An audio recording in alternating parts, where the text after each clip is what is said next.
My attitude going into this was pretty positive, seeing as I had already taken the class, I already knew what was expected of me and what the project was going to entail.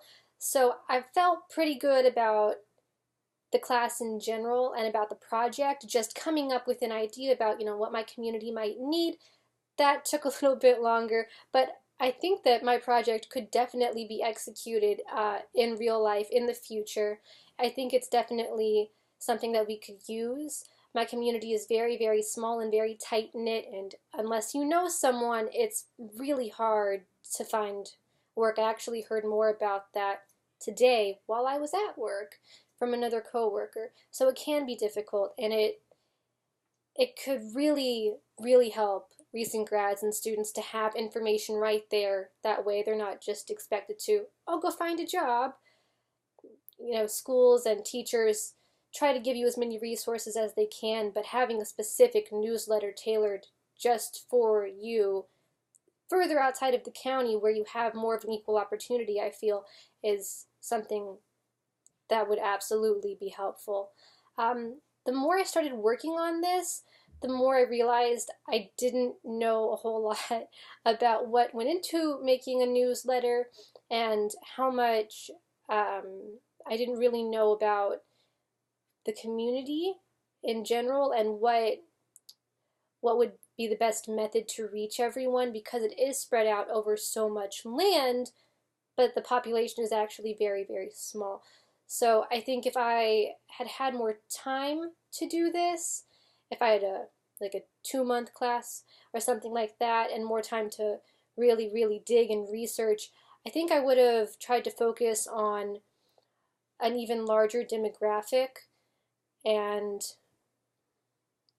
tried to see where else I could market this idea, and how many more counties could I reach for crowdfunding, and how big could I make this project? How many students or grads or really anyone looking for a career change, how could I help impact that? How could I help make that a reality and give them the tools and still keep it on a pretty small budget without having to make a huge, very, very large production out of it to the point where we're in a warehouse or something. I still want to be able to use what we have locally. Let's see. And if I were to do a similar project in the future, I think I would do it about the same way. I would still put everything into a budget and go over exactly what I needed, how long it was going to take. I think I would still use the skeleton model that we used in this class to kind of go over, here's my timeline and my marketing plan, and this is how I want to do everything, and have everyone on my team on the same page. The last thing I would want is for someone to not know what's going on, and then half of the county is in disarray. No one under any kind of stress or doing any kind of project needs that. And I could see myself using this in the future, if not this exact project, the same basic steps. I plan on working for Disney during this next coming summer, so I could see myself using this plan personally and at work too. So I've really enjoyed this project. Thank you for watching. Bye.